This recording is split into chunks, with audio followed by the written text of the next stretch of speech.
Good afternoon. As chairman of the Associated Student Speakers Program, I would like to welcome you to our 14th program of the fall quarter. We have with us today Dr. Benjamin Spock, who just recently became a candidate for the presidency of the United States.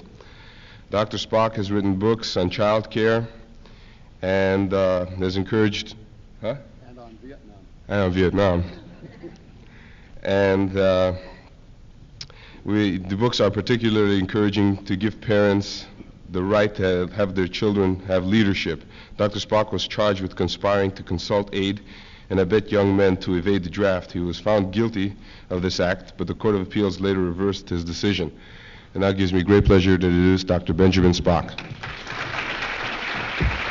Short, I have to revise the whole thing. I winced when Gabe said that I'd recently been nominated. You see, I was invited to speak here about the topic of the need for more radical action, and I planned to speak on, to present that not as an exhortation to other people to become more radical, but I was going to talk about how I was radicalized by what's been going on in recent years. Then this business of the nomination, that only happened a few days ago, and it has embarrassed the university a little on the auspices of these meetings, because a political candidate is not meant to be invited here and money to be paid out for it. So I'm not going to mention that further. I'm going to talk about how I was radicalized, and then I'll certainly leave time for questions and answers, and you can ask either about toilet training or what I'm involved in or anything else that appeals to you. The reason I think it's more persuasive to talk about how I was radicalized, because it's fairly obvious that I didn't start out as a radical from my dress, from my profession, and so on. I was born a Republican, and my father, and nothing changed that either in my upbringing or in my college years, which were in very conservative times at a very conservative college. And my father took me to vote in 1924, and he told me on the way to the polling place, he said, "Benny, Calvin Coolidge is the greatest president the United States has ever had." And I nodded and said, "Yes, Father," and went in and voted the straight Republican ticket. I only later found out that it was because my father was a railroad lawyer that he took this particular view about the greatness of Cal Coolidge. Well, it wasn't until I transferred from that very conservative college's medical school after 2 years to Columbia in New York that, as far as I know, I ever even talked to a Democrat, let alone a socialist. And frankly, I was astounded to hear that intelligent people could be for the Democrats or for the socialists, which certainly was, my father gave me no such idea. He said it's the Republicans who make the wealth, and the Democrats and the socialists want to cut themselves in on this wealth. But I was moved over to a more liberal position over a period of about 5 years, doing it in a way that so many people reluctantly change a position by arguing against everybody for 5 years straight. With my medical school friends of the more liberal persuasion, I argued conservative, never gave a quarter of an inch all day long, and we argued and argued. And then in the evening I turned around and talked to my conservative undergraduate friends, using the arguments of my more liberal medical school friends as if I were already converted to a liberal or a radical position, and argued fiercely, wouldn't grant one of their conservative positions, and eventually ended up a New Deal Democrat, which I stayed for many years during the time that I became first a pediatric practitioner and then a full-time teacher in medical schools. And I might be a liberal Democrat still if I hadn't happened in 1962 to join the National Committee for a Sane Nuclear Policy over what I thought was a relatively limited and rather pediatric issue. It was the need for a test ban treaty. That was the issue that was being discussed at the time. And I could see that if we didn't have a test ban treaty, more and more children around the world would die from cancer and leukemia as a result of radiation.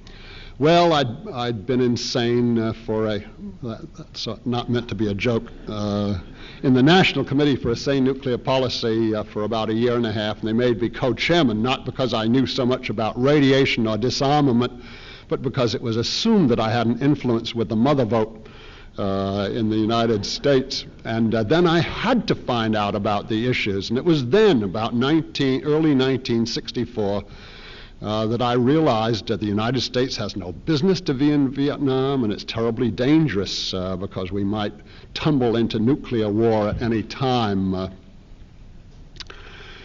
So when the Democratic National Committee asked me to speak for Lyndon Johnson in the campaign of '64, I was quite ready as a citizen to do so. I don't know if you remember, Barry Coldwater was the escalation candidate, and Lyndon Johnson was the man who promised no escalation, no sending Americans to Asia. So I went on the air and in radio and television, telling the world, telling Americans particularly, this is the statesman-like, the peaceful candidate.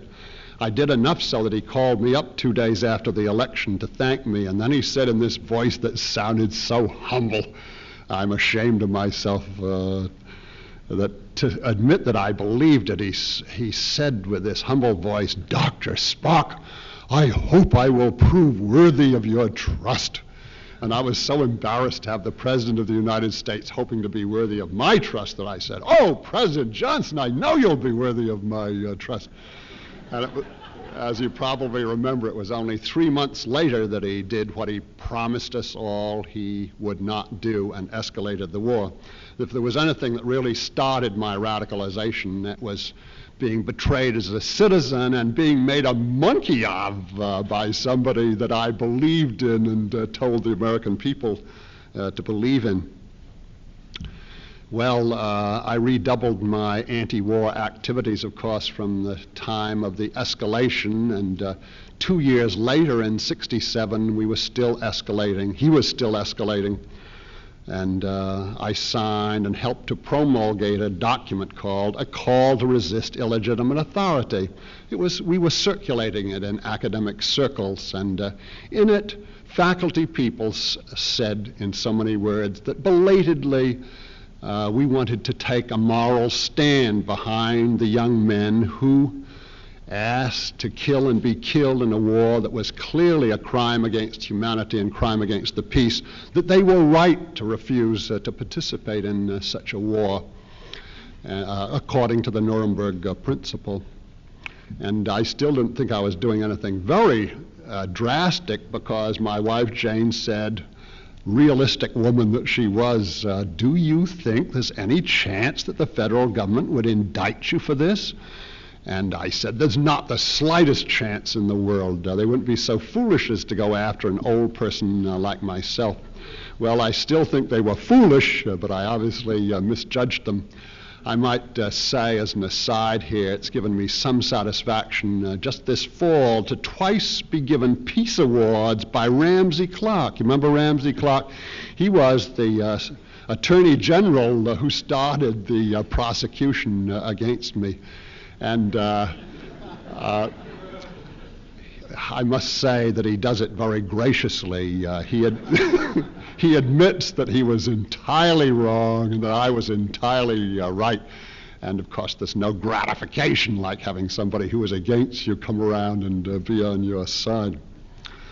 Well, I was indicted and I was convicted, and fortunately, a year later, the Federal Court of Appeals said that was no conspiracy. You were just exercising your First Amendment rights in a political issue. So fortunately, I never had to go to jail.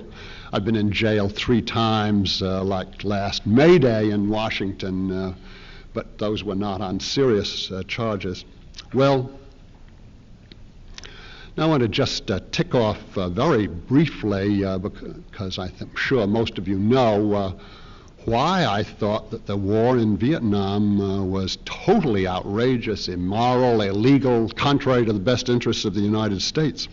You know, the United States was never invited in there and didn't go there as a result of any treaty obligation. The United States went in there as a power grab after the French defeat in 1954. We first promised to abide by the peace arrangement, the Geneva Accords, and not interfere, not bring troops in. And then no sooner had the ink dried on our signature than we turned our back and began breaking all those promises. We brought our first puppet, ZM, from the United States. We transported him to Vietnam and set him up as our puppet there. And he turned out to be one of the most reactionary people in modern times, just as so many of America's puppets and political leaders that we approve of. He treated the people so badly in every way that 6 years after we set him up, the Viet Cong revolt broke out and was so well supported by the people that 80% of South Vietnam was back under control of the Viet Cong within a couple of years' time. Then, unable to make any progress, Lyndon Johnson escalated the war, and in doing so, of course, broke his promise to abide by the Constitution that says only Congress can declare war. He said that Tonkin Gulf Resolution was a substitute, but you know, and I know now, what the Foreign Relations Committee showed, that this was not unprovoked attack on our naval forces by the naval forces of North Vietnam, that the United States Navy was playing a provocative role, and that it was a possible retaliation for our provocation. And then, as you also know, the Pentagon Papers this summer have shown us that it was even worse than that. The whole damn thing was laid out in a general way in advance, that our government believed that it was going to attack North Vietnam with bombing, and that it was looking for a good excuse, and they were thinking of just such things as the Tonkin Gulf as an excuse for bamboozling Congress and the American people into backing our aggression. Then, even after the escalation, when we had 6 times as many troops on our side as the other side had, and complete air superiority, still unable to make any progress, then our government took to wholesale violations of the laws of warfare. As you know, we've been poisoning crops, defoliating, these are forbidden by international law, destroying dwellings deliberately in South Vietnam and North Vietnam, removing people from their homes and putting them in concentration camps. All of these are explicitly forbidden by international law that the United States has sworn to abide by. So I think you can see, and I'm sure many of you will agree with me, this isn't a slightly dirty war. This is one of the dirtiest wars that's ever been fought. And our government has a nerve trying to throw young men into jail for refusing to participate in it, and for trying to throw older people into jail for supporting younger people. Anyway, this, of course, is what opened my eyes and made me give up a lot of my illusions about our government and its general morality and its general successfulness. In the first place, I became aware, as I'm sure some of you have, that this is not the first time the United States has tried to take over a foreign country.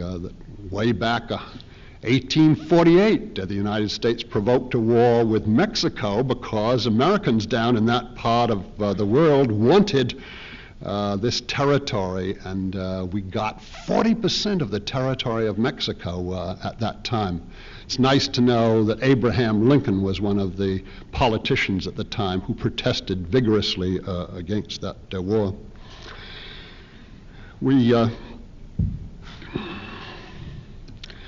We've intervened in Mexico on a number of occasions since, especially in the earlier part of the 20th century, usually at the behest of our oil interests and other industrial interests there. We got the Panama Canal by interfering down there. Panama used to belong to Colombia, and we financed and arranged for a revolt among a group of Panamanians so that we could get control of that canal. And during the first quarter of the 20th century, we intervened at least 3 different times in Nicaragua at the behest of our industries. And remember during that ill-fated 1965, when we were escalating the war in Vietnam, Lyndon Johnson sent 20,000 troops into the Dominican Republic because a hated military dictator had been deposed in a popular rebellion. So our ambassador advised our government that there was danger that this popular revolt would be taken over by communists, and so we landed 20,000 troops. And eventually, when they looked for the communists, they found there were 12 communists in the Dominican Republic, 6 of whom were already in jail. That was the excuse for interfering there. And we succeeded in bringing back a conservative, repressive military regime in the Dominican Republic. And during Eisenhower's regime, a government was elected popularly in Guatemala, the Arbenz government, with a promise that they would divide up the huge landed estates and divide that land among the miserably poor peasants who worked it. And our government, the only trouble was that the largest landowner of all in Guatemala, of course, was the United Fruit Company. It went to Eisenhower, and Eisenhower set the CIA to work to make a revolt, and we succeeded in overthrowing the Arbenz regime and bringing back a reactionary government. I used to think that this word imperialism, in my more innocent days, this word imperialism was a grossly exaggerated accusation that was made up by communists with which to whack governments with which they were rivalrous. But I realize now we're a fantastically imperialist country. We have at the present time still 3,000 military bases on foreign soil in more than 30 countries. We interfere with the foreign policy of other countries with our aid.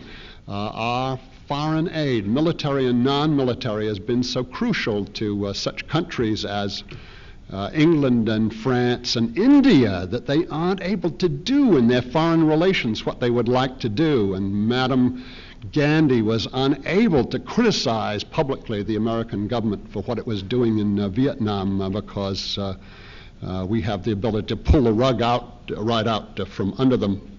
As you know, our industry, because of its ingeniousness, its efficiency, has penetrated the markets of other countries to a degree that alarms the people and the governments of those countries. Well, that's enough about foreign policy and American imperialism. I believe that we've got to reverse American imperialism. In the first place, we're alienating gradually all the rest of the world, including Canada. And certainly we're going to run more and more risk of getting involved in nuclear war as we get frustrated in our efforts to control other countries.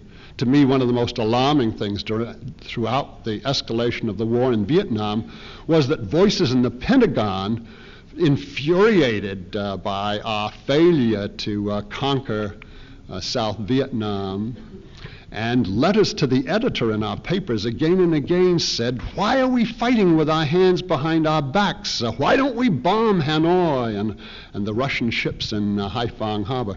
In other words, we couldn't beat an enemy that was only a sixth our size, so they're suggesting that in our frustration we take on the Soviet Union and China, a fine way to solve our military failure. This is the kind of madness that people get when they get used to thinking people and governments get used to expressing when they can't have their own way. We're rotten spoiled. We really think that we're entitled to control the world, and we lose our heads when we can't succeed. Sooner or later, it's going to destroy us, as well as the rest of the world. Now, some other problems in the United States that I think are all getting worse, of the kind that I would have minimized in earlier times and said, well, give us a little more time, we'll solve them. Poverty. We are the richest country that the world has ever known, and yet we have horrible poverty, and it's not being solved. Government's only half as well off as ours long ago, such as the Scandinavian countries, legislated poverty out of existence. There's no reason why we couldn't do that here. We've got plenty of money to do it, especially if we didn't pour $80 billion a year into such places as Vietnam and the creation of new nuclear arms, when at the present time we have enough to destroy everybody in the world 500 times over. It's simple to end poverty if we could get the decency to do it, and we're not going to get that until our people realize that this is an abysmal insensitivity and a failure on our part. It's not that it's impossible, it's that we don't give a damn, or a majority of our people don't. We have racial injustice of the most barbaric kind, and it's still going on after 350 years, and 100 years after it was declared illegal by our government. And we're making damn little progress, and it's clear that a majority of our people will still vote against when it really comes down to the crunch, that a majority of our people in such places as Los Angeles and recently in Philadelphia will vote for a racist candidate because they flatly refuse to grant justice. And then they blame black people and brown people for their poverty, their lack of middle-class values that we imposed on them. Medical care. The United States could have the best medical care in the world for all its people. We've got the best medical scientists, we've got the money, we've got the schools, we've got the techniques. And the American Medical Association, as you know, has been saying for years, we do have the best medical care in the world. But the fact is, if you look at charts showing how nations line up in terms of morbidity from disease and mortality from disease, the great United States is down 10th, 15th, 20th among the nations of the world. An absolute disgrace, absolutely unnecessary. Education. A minority of our children get a good education, or a reasonably good education, though I think most of them would feel that even now it could be livened up a little bit more. But a majority of our children get second, third, fourth-rate educations, and the children that need the best education most to raise them off the demoralized, poverty-stricken level, as you know, these are the kids who get the worst education, guaranteeing that generation after generation they'll stay at the bottom of the barrel. One more example, pollution. There have been anti-pollution laws on the books in the United States for years and decades, long before anti-pollution became a popular rallying cry. And the reason that they've never been enforced is, of course, because industry is the major polluter, and it is industry that pays the bills of congressmen, state legislators, governors, presidents and vice presidents. Those bills are predominantly paid by industrialists, and all that the industrial has to do when somebody tries to enforce the anti-pollution laws is to rush to the legislator whose campaign bills he's paid and say, this is unreasonable, this will ruin us, and it'll throw thousands of people out of work. And that legislator naturally listens with a sympathetic ear. This is why I believe that one of the reasons why I believe that the Democratic and the Republican parties cannot really solve such problems as pollution and our constant involvement in the foreign policies of other countries, because it is industry's short-sighted influence that makes such problems as our interference in other countries and our continuation with pollution.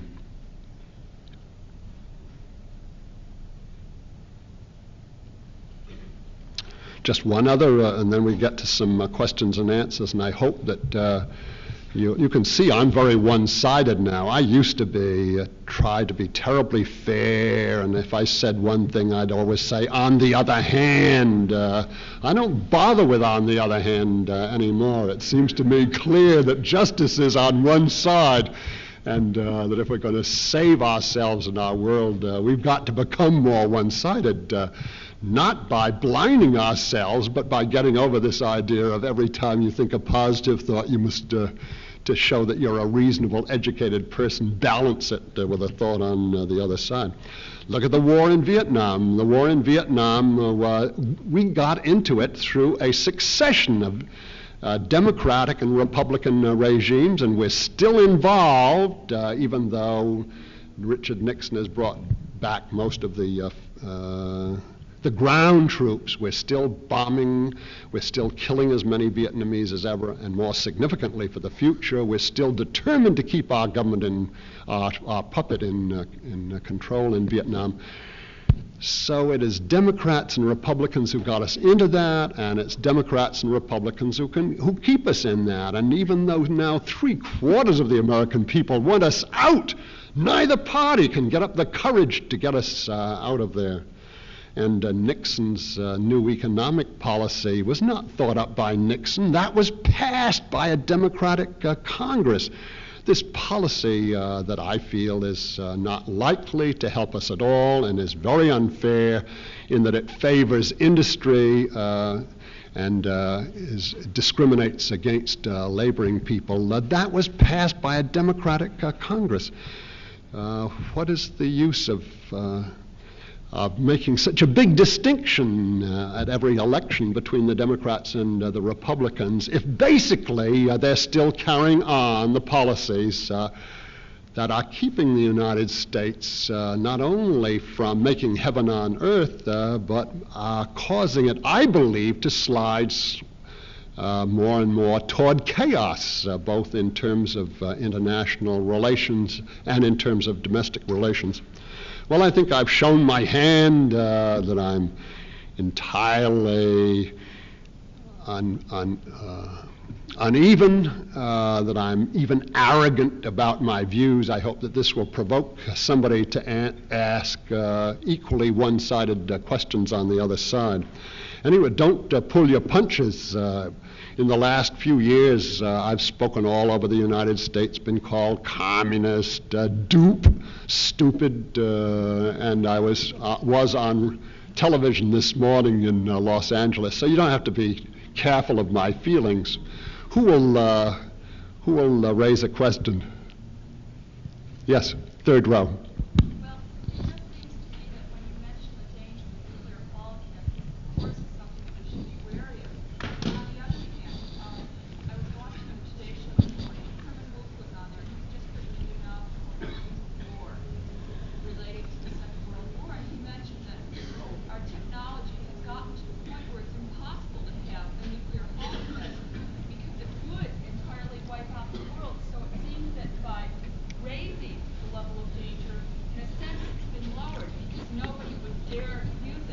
Yeah, she says that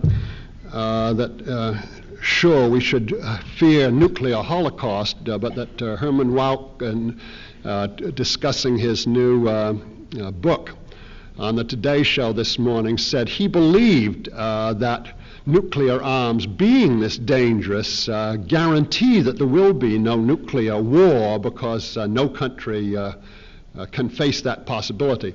I certainly agree to this degree. I think that the United States and the Soviet Union, which after all have the largest monopoly on nuclear arms, have been much more cautious in their provocations of each other since they've had nuclear arms.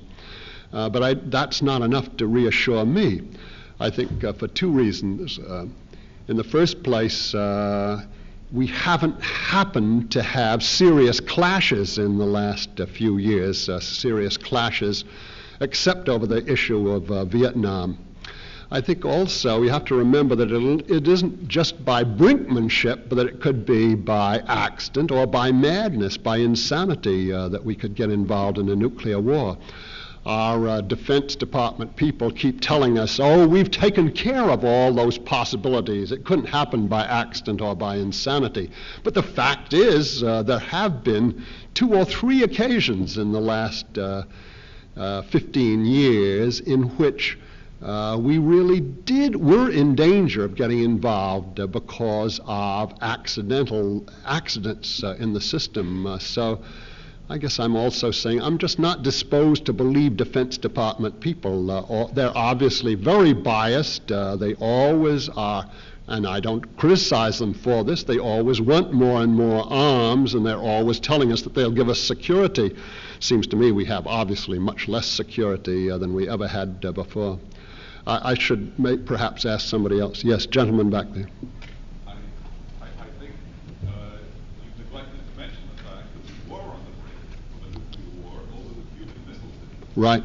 Rather than make any proposed swap of bases, which might be useless to us for the Cuban missiles, we gave a flat ultimatum, and there was no doubt that one has read Bobby Kennedy's summary of the proceeding that went there, that our country was prepared to start dropping nuclear bombs if the Russians did not accede to our ultimatum. He points. In that context, it becomes clear when you read the discussion that our government could never have submitted to the type of ultimatum that we gave the Russians. So it was a strange situation.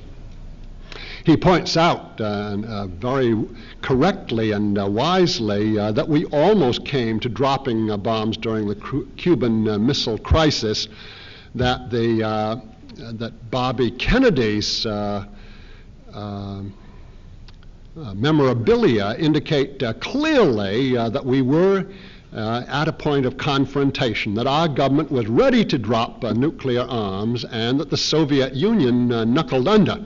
And this gentleman also points out, I believe correctly, that the United States would have never knuckled under to such an ultimatum if it had come from the Soviet Union. Yes, woman back there, about 8th row. Yes, stand up, right. What is your view of the American alliance with Pakistan? She says, what's my views about American alliance with Pakistan and the Indian government? Well, I was not clear that we had an absolute alliance, but it certainly is true that we have provided them with their arms, and that was another example of the suicidal things that we got into under John Foster Dulles, who said to the rest of the world, if you aren't for us, you're against us. And he went around persuading countries all over the world to take our arms, and persuaded India and Pakistan on the assumption that they'd stand up to the Soviet Union or to China, and instead they've used them on a number of occasions to fight each other. Well, it's obvious to me that we can't go around rashly arming people or asking people to either be for us or for the communist countries. I certainly don't think that the United States should get involved in this war. I think we should use every means to persuade those nations to come before the UN. I think, of course, in the long run that the UN needs to be, the charter needs to be changed, and we need to get to universal disarmament so that a nation like the United States in Vietnam or Pakistan and India are not in a position to be able to threaten each other's lives if they think that they can get away with it. And this is all it takes, is the feeling that you think you can get away with it. We can't tolerate that, and we have to have, it seems to me, in the long run, world government, and it can't be too long in coming, because we're going to, before we know it, I think, get involved in one of these escalating wars. But I would like to point out one other thing, especially for those people who are always sneering at the UN, that if the United States, as the strongest nation in it since World War II, had used the UN honorably the way it promised to, the UN would have a lot more strength and a lot more prestige than it has at the present time. It's perfectly clear that the United States, ever since the UN was founded, has referred issues to it where it was pretty sure that it could get the other side embarrassed, that is, embarrass the communist countries, and has had the power to keep issues to come before the UN which might end up in the United States being criticized. And this, of course, was why we kept Vietnam out of the UN. Lyndon Johnson went through some typical deceit in pretending from time to time that he was referring it to the UN. He was not referring it to the UN. He was asking the UN if they couldn't think up some good ideas how the Vietnam War could be ended. Well, seems to me our country, as the strongest in the world, could have easily set the example by using the UN honorably, but obviously other interests were much stronger, and we used it in a way to discredit the UN. And then our hawk-like people turn around like Henry Jackson and sneer at the UN because it's ineffectual after we've made it ineffectual. Yes. Do you favor some form of national health insurance? If so, which proposal? She says, do I favor national health insurance? I certainly do, and I would say, why do we fuss around, compromise by the kind of proposals that have been made by the Nixon administration or even by Teddy Kennedy? Why not go all the way to the English system? That's so much more simple. It eliminates all the red tape of the doctor having to keep all kinds of records, and then either he or the family gets the money back from the insurance company or from the federal government. Why not do as they do in England, simply the government pay the doctors and then people can go to the doctor of their choice? Yes? I want to know if you see anything to be optimistic about. Yes, if I see anything to be optimistic about. I would say damn little, and I'm being quite serious about it. I think that the only thing that I've been able to keep mildly optimistic about is that there are many more young people nowadays who think seriously about the problems of our country and the world and are not inclined to kid themselves or to interpret them more favorably than they should be interpreted. And to put it more specifically, I'm encouraged by the fact that there are quite a number of idealistic young people who are not only ready to think honestly, but are willing to devote at least part of their lives to solving our problems. And I'm thinking of the fact of the number of people who've gone into community organizing or gone into poor people's law programs instead of going into a very profitable job in a famous law firm. I think that this is something to be glad of. I think that the lifestyle revolution, the realization among so many young people that in the long run we can only solve our problems by living by brotherly love and living simply. I think that this is very important. However, I do not agree with those who think that all you have to do is wait for 30 years until everybody has adopted the new lifestyle. I think we're going to be destroyed in the meantime. So I'd say lifestyle is the more important revolution that's going on, but I think it's got to be done by political means also. Gentleman over there. If you'd rather change the system, how specifically would you do it to cope with that problem? Well, the People's Party, which in California is the Peace and Freedom Party, made very specific proposals in its platform that was adopted a few days ago. And they talked about various short-term things, but they say in the long run, industry cannot be allowed to run all of industry for the sole motive of maximal profits. That is proved itself too disastrous, that industry has got to function for the welfare of people. And then they went further, I think, wisely in saying, and we're not talking about just more and more goods being poured out by industry, that industry has got to be producing goods that will improve the quality of our life and not just give our people more and more stuff, such as snowmobiles that may be fun, but that increase the pollution, the stench pollution, the carbon monoxide pollution, but are making the wilderness hideous with its sounds, and also a great means of maiming people that we can't just allow industry, even if it were trying to minimize profits and maximize products, to just turn out any old stuff that it thinks that it can sell. That is to say, it must be for the improvement of the quality of life. Well, now I think that the People's Party also recognizes that has got to be implemented, and what they said was in the platform, we must look forward to and work toward a system in which the boards of trustees of industry are composed of workers in that industry and consumers, that these should be the people who determine how industry functions.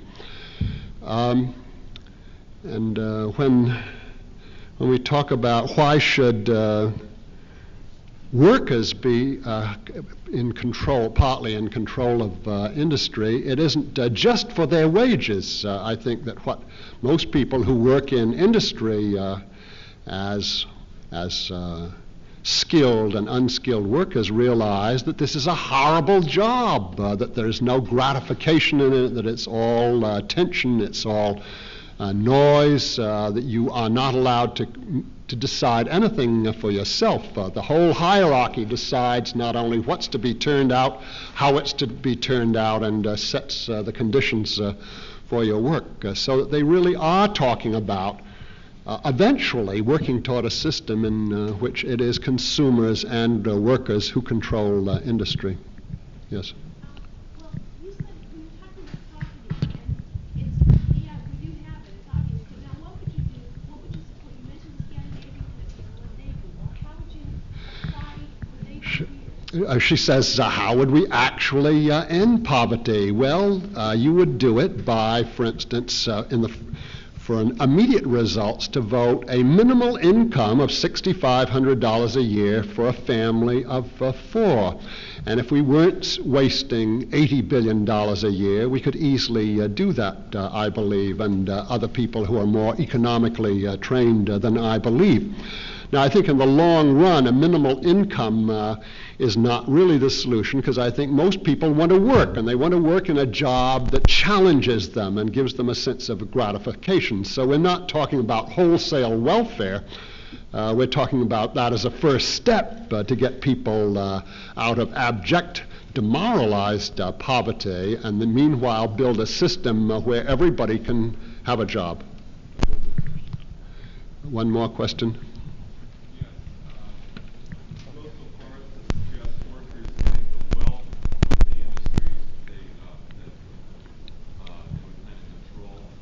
Yeah, he says, would the workers get the wealth? Well, I think that the wages of both the executives and the skilled and unskilled manual workers is one thing. Certainly we feel they should get their share. But also the wealth in the other sense from industry is the goods that are produced. And this is why consumers should be in on it. Consumers should help to decide what they want. And we don't have that right now. I thought Charles Reich brought that out very clearly in his discussion in The Greening of America, using the example of snowmobiles. Nobody needed snowmobiles. Nobody wanted snowmobiles. But somebody invented a snowmobile. Then industry is compelled. Every industry that can make snowmobiles is compelled to go into it, because industry is compelled to get the greatest profit and expand. These are the first two rules. And the fact that nobody wants a snowmobile in the beginning is not important, because then you can hire advertising agency and they will pretty soon create an insatiable appetite for snowmobiles. I brought this up, dragged snowmobiles back into it again, because Charles Reich was making the point the owners of industry and the captains of industry don't have any control over industry. They are compelled blindly to stumble ahead on a system that clearly is polluting us more and more, and instead of all these goods making our life better, it's making our life hell. I don't know how you feel about Los Angeles. Since I was retired for age from medical school teaching, I've gone back to live in New York, where we lived for 20 years, starting 50 years ago. And it seems to me very clear there that New York epitomizes everything that we've been working for. More and more goods, more and more concentration, and life is becoming more and more hideous. So it's time somebody took the system in hand, and we feel, why be afraid to say that? I want to say now, but to be sure again that you don't think that I'm a hater of industrialists. Some of my best friends are industrialists. It's not that industrialists are vicious. Industrialists are kind to their children and bring presents to their wives. It's that they're short-sighted, because they've been bamboozled into believing that the only test of success is more and more profits. So we're going to help the industrialists, the managers, and the owners by making it serve much better purposes, since they're handcuffed and can't change the system themselves. Yes.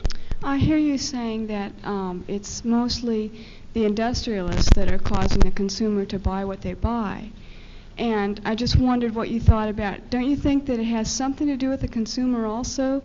In your example of snowmobiles, if the people really didn't want one, nobody would buy one, no matter how much an advertisement said you should have one. I think that there lies a responsibility in the consumer to have enough intelligence in himself. I mean, I hear you blaming it all on the industry, and I really think that there's something wrong with the American public also, not just industry, to allow this to happen to them.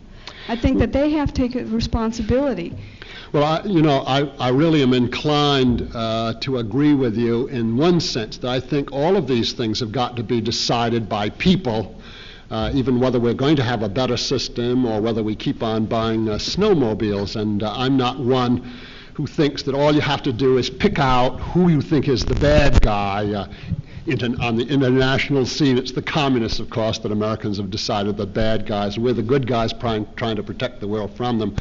And within a country, deciding the industrialists are the bad guys. I agree with you. Ultimately, it comes down to people, and that it's, or to put it another way, it's using that same paranoid system of always finding a scapegoat to blame that's part of why we keep sticking in our difficulties. And certainly the people have got to have sense as consumers, and they've certainly got to have sense politically if they're going to change the system. I think one of the reasons, though, that I'm willing to put more of the blame on the industrialists is, one, that they have enormous power, the press, the whole of television. They are able to subject our people and our children to this barrage of salesmanship. What is it? The American children, preschool children, spend 42 hours a week in front of television sets. This is a horrible thing. In other words, they're being mesmerized and made passive and passive consumers, so that I think that in this sense, that though we are all to blame, and we've all got to work if we're going to change the system, I do think that industry having so much of the control has a larger part of the blame to be responsible for. Well, I guess that's all the time that we've got. Thank you